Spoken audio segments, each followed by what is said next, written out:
제목은 붙어있으라, 붙어있으라 라는 제목을 갖고 하나님의 말씀을 증거하도록 하겠습니다. 여러분 우스갯소리 같지만 한번 들어보시기 바랍니다. 개와 사람이 어느 날 경주를 합니다. 경주를 하는데 그 사람이 개와 경주를 하던 중에 개보다 늦게, 그죠? 도착선에 도착을 하게 되었어요. 한마디로 경주에 지게 되었다라는 거죠. 자, 그렇게 됐을 때 우리 흔히 그런 사람을 무엇이라고 부릅니까? 개보다 못한 분. 네, 개보다 못한 분이라고 합니다. 또 경주를 합니다. 근데 개와 동일하게 같이 들어왔습니다. 그러면 뭐라고 부릅니까? 개 같은 분이시죠. 네. 그리고 세 번째 또 달렸더니 이번엔 개를 이겼습니다. 자, 그러면 뭐라고 부르겠습니까? 개보다 더한 분. 자, 우리가 흔히 한국 말에는 이 개를 빗대어서 욕을 하기도 하고요. 네, 그죠. 와루그치죠. 네, 그런 말을 하기도 합니다. 그래서 제가 이 말을 드렸습니다만, 자, 우리가 경주하는 대상이 누구냐라는 것에 대해서 그 경주하는 대상과 더불어 그것과 비유되어서 내 자신이 또한 평가될 수 있다라는 사실을 또한 우리가 한 가지로 깨닫게 됩니다.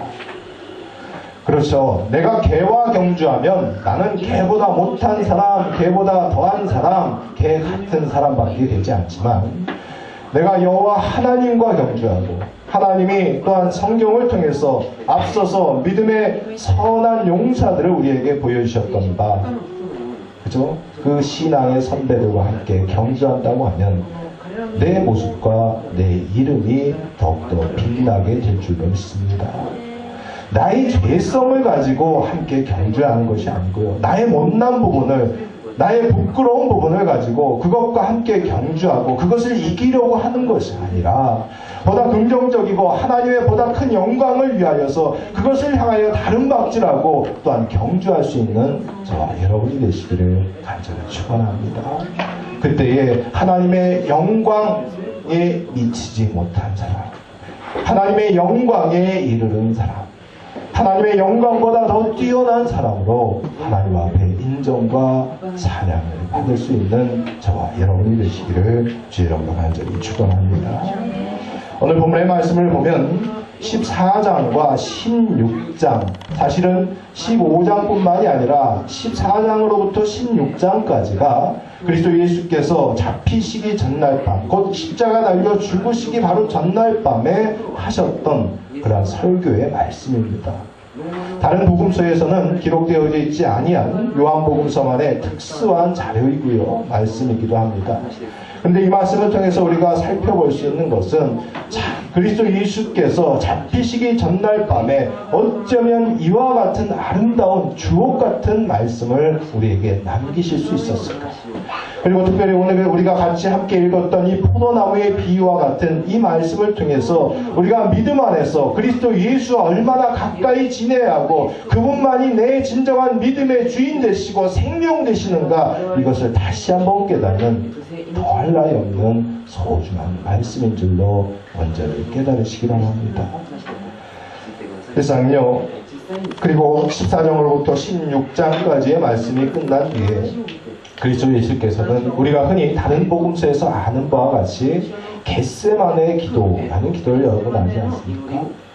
그 겟세마네 기도를 통해서 보면은요, 그리스도 예수께서 땀방울이 빗방울이 되도록 기도하셨더라라는 그 간절한 기도의 모습을 복음서를 통해서 우리가 살펴볼 수가 있습니다. 그런데 다른 복음서에서는 예수 그리스도께서 그렇게 뜨겁게 간절히 땀이 피가 되도록 기도하였다라는 것은 기록되어져 있는데, 무엇을 놓고 어떠한 내용을 갖고 기도하였는가, 그것은 상세히 기록되어져 있지 않습니다. 그런데 오늘 그리스도 예수께서는 요한복음 17장에서는 그것을 상세하게 기록하고요, 또한 우리에게 증거해주고 계십니다. 근데 제가 오늘 아침에 요한복음 17장의 말씀을 혼자 이렇게 묵상을 하는데요. 그 묵상하는 말씀 가운데 예수님께서 정말 우리 믿는 자들을 향해서 가장 소중한 마음으로, 간절한 마음으로 기도하는 기도의 장면과 말씀을 제가 하나 눈여겨보게 되었습니다. 예수님께서 기도하시는데 어떠한 기도를 하시냐면요. 나는 이제 곧 이 세상을 떠나는데 내가 여호와 하나님과 항상 함께 또한 한 마음으로 또한 성령님과 함께 한 마음으로 지냈던 그 모든 인생의 자리와 같이 나를 따르는 사랑하는 제자들도 무리들도 한 마음으로 함께 하게 하여 주옵소서 라는 그 간절한 기도를 드리는 것을 봅니다. 주님께서는 그가 떠나시기 전날 밤에 마지막으로 겟세마네에서 간절히 기도하였던 그 기도의 중심이 내 말씀을 들은 모든 백성과 주의 제자들이 한 마음이 되게 하여 주옵소서 하는 그 간절한 기도의 소원과 제목을 남기셨다는 것이죠. 사랑하는 여러분, 교회라는 것은요, 건물도 아니고요, 어떠한 입지도 아니고요, 어떠한 조건도 아닙니다. 믿음의 한 형제 자매들이 한 마음 한 뜻으로 뜨겁게 사랑하는 믿음의 공동체가 될 때에 그것을 교회라고 부릅니다. 그래서 그리스도 예수 사도 바울은 이 교회를 향하여 지체들이라고 이야기하고요. 각각의 그 지체들이 각각의 여러 가지 기능과 모양에 따라 때로는 서로 부족하고 연약한 부분을 포용하고 품어주며 함께 살아갈 것을 말씀하고 있습니다. 포도나무 안에서 가지로서 아름다운 열매를 맺기 위하여 우리가 각각의 가지지만 그 가지가 그리스도 예수를 통해서만 온전히 양분을 공급받고 살아나갈 수 있는 것과 같이 믿음의 형제 자매들 된 저와 여러분도 그리스도 예수를 통해서 한 나무의 가지들이 되고요, 합력하여 선을 이루어가는 보배로운 귀한 성도를 되시기를 간절히 축원합니다. 오늘 이 본문의 말씀을 통해서 예수 그리스도께서는 설교하시는 이 말씀을 통해서 원하시는 크게 두 가지의 뜻이 있습니다. 예수님이 진정으로 원하는 교회의 모습과 예수님께서 진정으로 원하는 성도의 모습을 곧 열매가 풍성하게 맺히는 곧 포도나무의 비유를 통해서 우리에게 말씀하신다는 것이죠. 특별히 요한복음에서는요, 예수님과 성도와의 관계를 설명하시면서 몇 가지 비유의 말씀을 나누십니다. 나는 세상의 빛이다 라고 말씀하시고요, 나는 또한 생명의 생수다 라고 또 말씀하십니다. 또한 더불어 나는 선한 목자다 라고 말씀하시고 나는 생명의 떡이다 라고 말씀하십니다. 그리고 오늘 본문에서 나오는 나는 참 포도나무다 라고 말씀하십니다. 그렇습니다. 빛이고요, 생명 생수고요, 떡이고요, 나무가 되시는 그리스도 예수십니다. 자, 그렇다고 하면 우리가 이 인생을 살아가면서 우리가 평상시 이 삶의 자리에서도 물이 없고요, 빛이 없고요, 그리고 떡이 없다면 우리가 살아갈 수 있겠습니까? 불가능한 것이죠. 예수님께서 우리에게 하시는 말씀은 무슨 말입니까? 나는 생명이고 빛이고 떡이고 물이니 너희가 나를 떠나서는 결단코 살 수가 없다 라는 것을 우리에게 말씀하시고자 합니다. 마찬가지로 예수님과 우리의 관계도 이와 같이 뗄래야 뗄 수 없는 관계라는 것입니다. 오늘 본문 5절 말씀을 다시 한번 우리가 살펴보면 나는 포도나무고 너희는 가지니 저가 내 안에 내가 저 안에 있으면 이 사람은 과실을 많이 맺나니 나를 떠나서는 너희가 아무것도 할 수 없음이니라. 사랑하는 여러분, 그리스도 예수를 떠나서는 아무것도 할 수 없다라는 그 고백이 여러분의 진정한 믿음의 고백이 되시기를 간절히 축원합니다.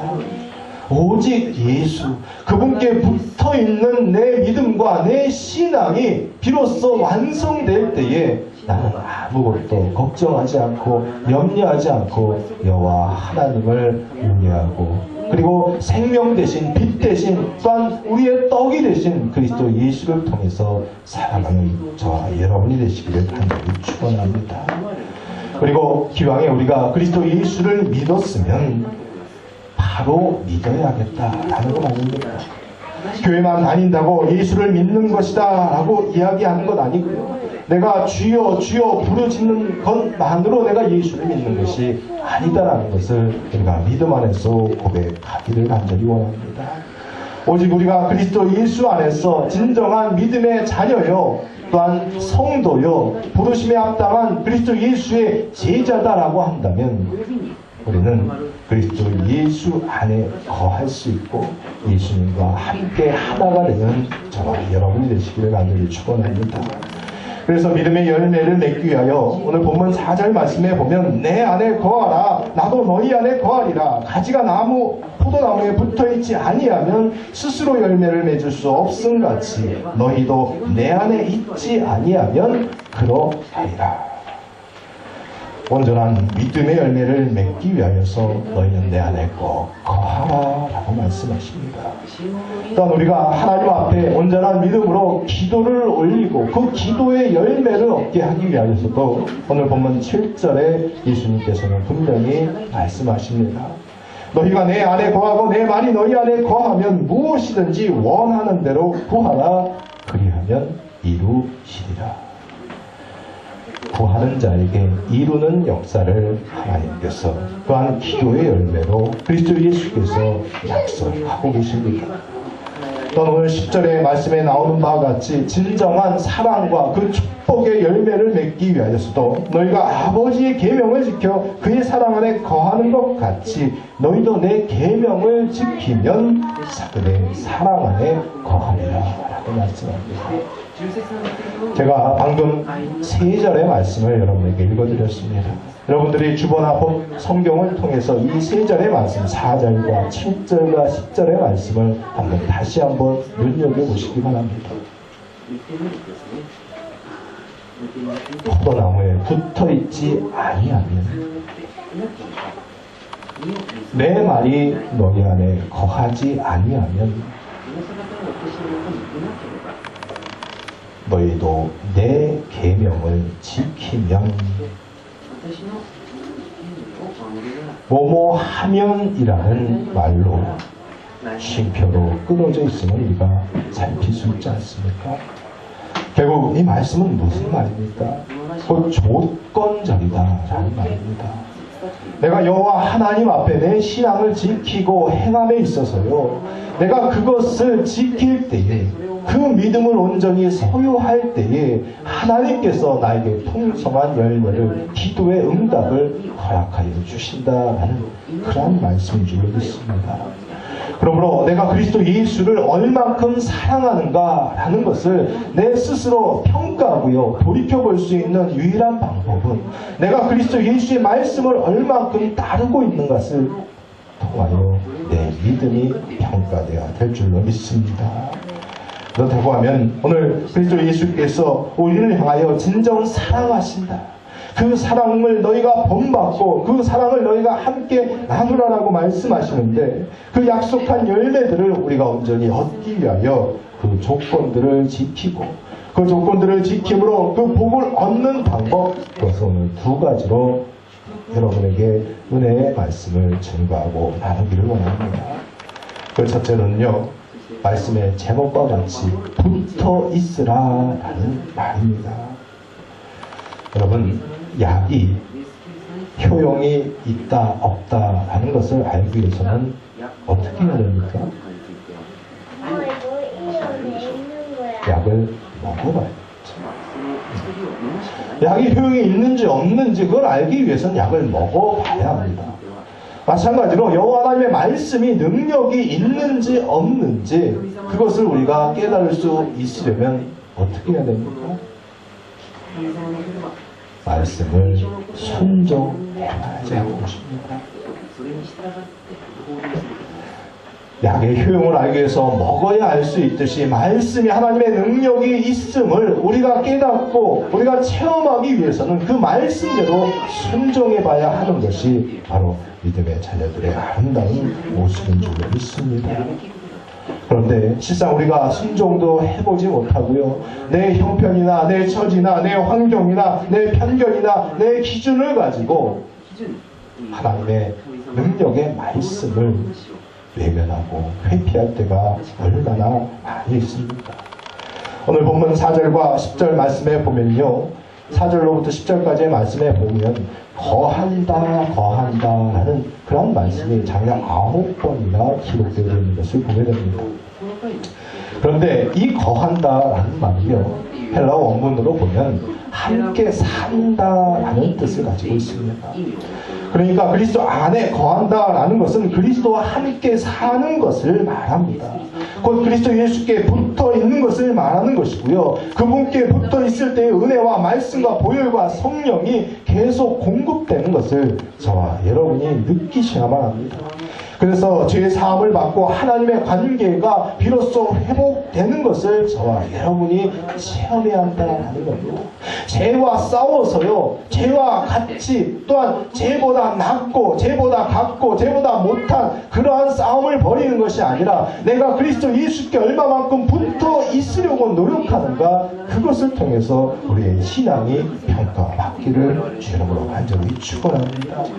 이와 같이 하나님과 함께 살아갈 때에 하나님과의 그 관계가 먼저 회복될 때에 하나님의 자녀가 되고요, 전국의 백성이 되는 줄로 믿습니다. 그리고 비로소 하나님과의 그 소통함으로 모든 복을 누릴 수 있는 저와 여러분이 되시기를 간절히 축원합니다. 그렇다고 하면 바로 이 소통의 자리는 어디로부터 시작되느냐 하는 것이죠. 하나님의 말씀을 듣는 자리에서 실상 시작됩니다. 그렇다고 하면 누군가 이렇게 물을 수도 있을 줄 압니다. 아니, 어떻게 하나님의 말씀을 듣기만 하는데 하나님의 관계가 회복될 수 있습니까? 아니, 어떻게 하나님의 말씀을 듣기만 하는데 내 문제가 해결되고 내 질병이 나을 수가 있습니까? 내가 행여 주를 위하여서 무엇인가 해야 되고요, 또한 내가 기여해야 되지 않겠습니까? 라고 그렇게 질문을 던질 사람이 있을 줄 압니다. 그러나 실상 이 질문들은 우리 모두가 다 주님을 향한 접근 방법과 그 순서가 틀린 데 있다는 것입니다. 우리는 실상 행위로 구원을 얻을 수는 없습니다. 그리스도 예수께서 여호와 하나님께서 우리에게 허락하신 그 성령의 은혜를 붙잡고 내가 그것을 믿는 믿음으로 우리가 구원을 얻을 수 있는 것이다 하는 것이죠. 그래서 사도 바울이 간절함으로 우리에게 선포한 말씀이 무슨 말씀입니까?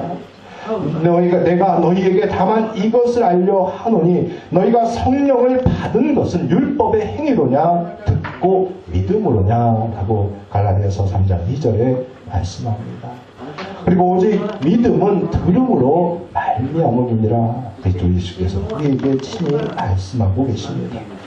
우리가 듣는 것만으로도 그럼 과연 우리의 심령이 변화될 수 있고 내 삶의 자리가 또한 극복될 수 있고 내 믿음의 자리가 성숙되어질 수 있느냐, 그 질문을 던진다면 예, 그렇습니다 라는 것이죠. 실상 우리 인간은요, 쉐마적 존재입니다.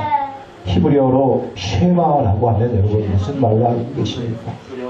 들으라 들으라 이스라엘아 라고 할 때 하나님께서 여호와 하나님께서 이스라엘 백성을 향하여 말씀하실 때 그와 같이 말씀하셨습니다. 들으라 이스라엘아 이스라엘아 들으라.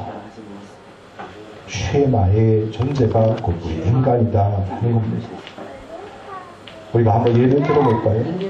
여러분의 아이들이요, 성인이 되어가고 철이 들어가는 그러한 과정 속에서 그 아이들이 철이 들고 성장할 때 어떠한 영향을 받아서 성장하고 철이 듭니까?